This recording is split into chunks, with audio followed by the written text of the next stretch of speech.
Okay, imagine this. You step off a train. It's a sleepy, rural Japanese station.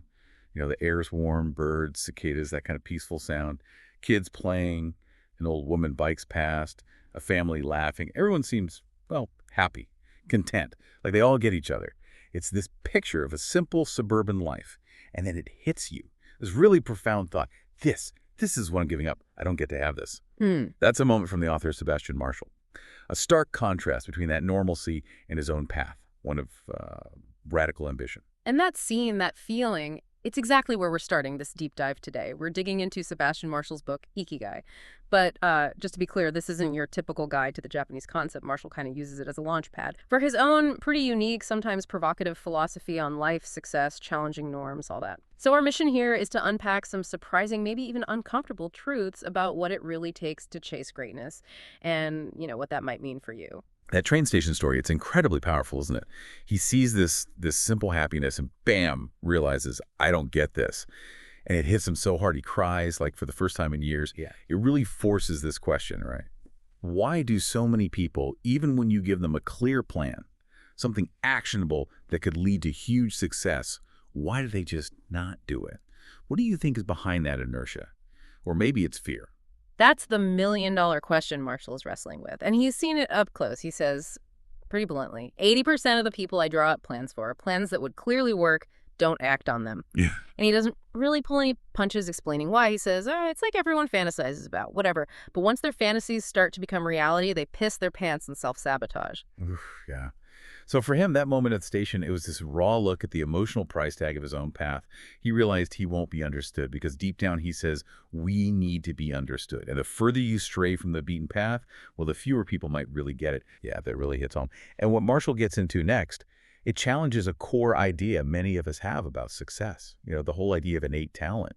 He pushes back on that, especially in what he terms positive-sum games. He puts forward this core idea, greatness is something you do, not something you are. Right. Which is powerful, right? Yeah. It's not about what you're born with. It's about what you consistently do. Deliberate action, effort. He contrasts things like pro basketball, that's zero-sum. In his view, one winner, one loser. Talent matters hugely. Right. Someone's gain is another's loss there. Exactly. But then he looks at fields like teaching craftsmanship or good business, science, art. He calls these positive-sum games because success there actually creates more opportunity, more value for everyone. And in those games, he argues, anyone can succeed because it's about the doing, not just the gift. And that idea, you can see it defines Marshall's own approach. He calls himself nobody in particular, but look at what he does. He's constantly working on things that matter across totally different fields, too. Neurochemistry, social sciences, history, martial arts, piloting, art, charity. It's relentless. It's this almost obsessive pursuit of doing. And there's a guest essay in the book by someone named Brendan that just nails it. Greatness is something you are doing. It emphasizes that state of striving. That's the real measure. Not who you are at birth, but what you're actively building. That relentless doing, it makes you think, how do you keep that up long term? Yeah. And Marshall, interestingly, he looks to history for answers, for these kind of unsexy but vital secrets to lasting success. He talks about Japan's Sengoku era, the three great unifiers, Oda Nobunaga, Toyotomi Hideyoshi, and Tokugawa Ieyasu. Now, Nobunaga and Hideyoshi, maybe they were more brilliant, more charismatic, flashier. But it was Ieyasu, with his patience and self-control, whose family ended up ruling Japan for like 250 years. He was a long game player. Yeah, totally. And Ieyasu's quote, it captures it perfectly. Persuade thyself that imperfection and inconvenience are the natural lot of mortals, and there will be no room for discontent, neither for despair. Marshall points out, this patience isn't just waiting around. It's the power to hold back your impulses, your emotions, even positive ones like joy, if they distract from the main goal. And this ties right into another key idea, consolidation. Marshall says, look, brilliant moves, he uses Hannibal's oxen trick as an example, tactical genius, but they lead to empty glory if you can't follow through, if you can't consolidate, reinforce, and hold your gains. He contrasts WWII leaders, Roosevelt, great consolidator, Churchill, brilliant, but maybe not so good at consolidating, which arguably cost Britain post-war. The wisdom is, after victory, tighten the straps on your helmet, secure the win, don't just celebrate it. Okay, so patience, consolidation, that's about the long game, securing what you've achieved. But how do you even think clearly enough to plan those long-term strategies, especially with all the noise and emotion around us? Marshall has this practice, stripping down to cause and effect. It's about being rigorous, separating what you observe, it's raining, from your judgment about it, it's bad that it's raining. He says when you mix those up, your thinking gets muddy.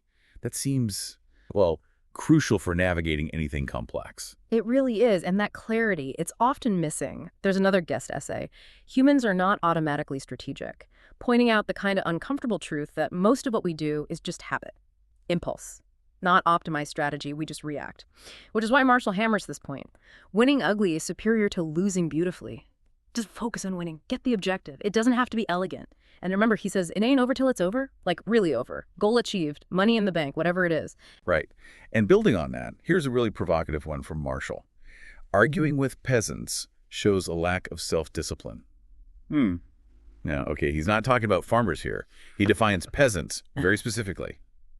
Someone ignorant, tribal, has no power, has a strong opinion, and refuses to consider alternative opinions or change their mind. It's a pretty blunt language, isn't it? Yeah. What's the takeaway there about where we put our energy? Oh, it's definitely blunt. And it's meant to jolt you, I think.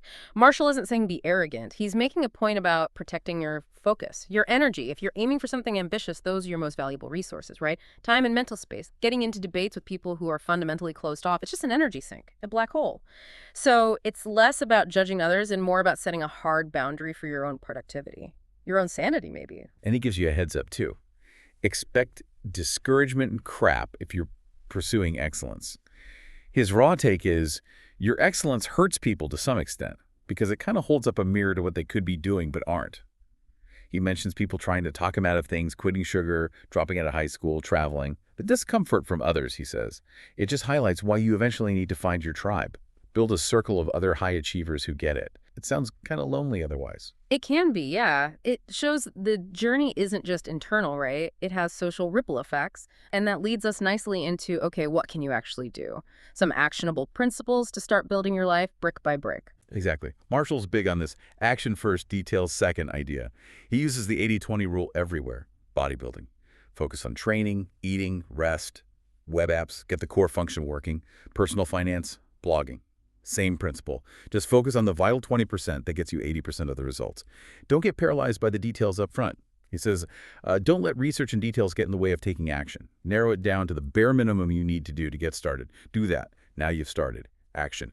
Then details. Remember that. Action. It's all about momentum. And closely related is celerity. Fancy word, just means speed. The importance of moving quickly in key areas, not rushing everything, but identifying where speed helps you cut through the mental clutter, make faster progress. He's also huge on time and habit tracking. He shares his own super detailed logs, health, helping others, sweets, spending, really granular stuff, because you know the saying, what gets measured gets managed. Tracking consistently lets you see what's actually happening, what's working, what's not, so you can adjust quickly. It's about data for your life. But he's also really honest about the neurosis of long-term habit change. It doesn't mean like a clinical diagnosis, but that feeling, when you're deep in a long grind, trying to change something fundamental, you become almost excessive, often critical of yourself, always seeing where you fall short, not celebrating the wins. He gives the example of quitting soda. Maybe you work at it for 6 months. Then you only really celebrate that win for like 2 weeks, tops. The challenge, he says, is learning to course correct without beating yourself up constantly, and actually celebrating the small victories along the way. That's a struggle many of us can probably relate to. Oh, absolutely. And when things inevitably do go wrong, setbacks happen. Marshall has this great reframe. Bad stuff that's happened to you. Expensive lessons you've already paid for.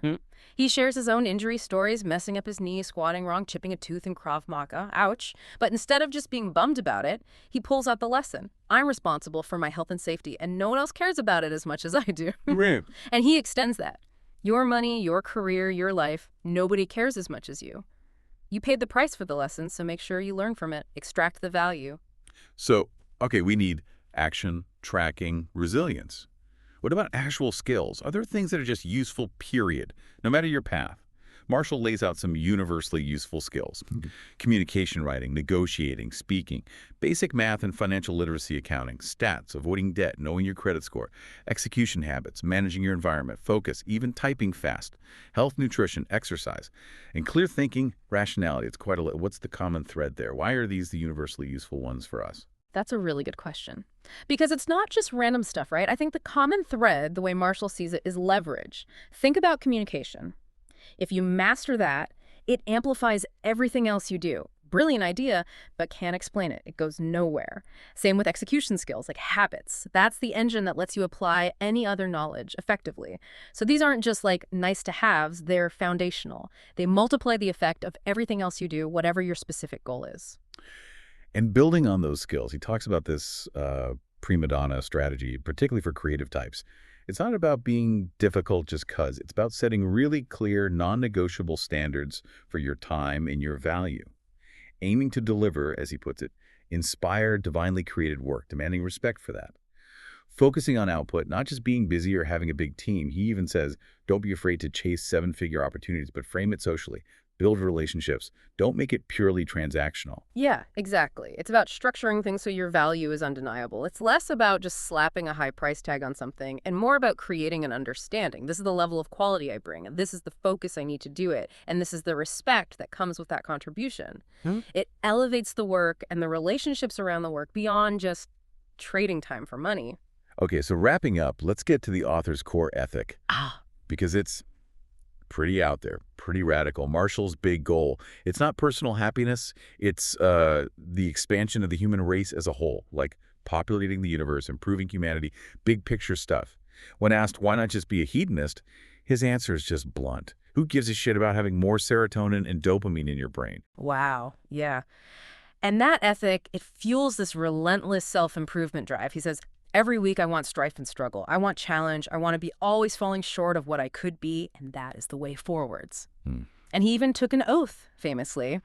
I would rather die than be average. Though, importantly, he adds he doesn't actually recommend that level of intensity for everyone else. It really shows this deep, almost spiritual commitment beyond just personal comfort, doesn't it? He describes it as fierce individualism. I am. I will. That kind of energy. But he connects it with voluntary interdependence. Yeah. Taking total responsibility. Everything is cause and effect, not luck. If something bad happens, expensive lesson, should have been ready. It's this intense level of self-accountability. And the personal cost? He's upfront about it. It's neurosis-inducing, often lonely. Very few people understand what drives him.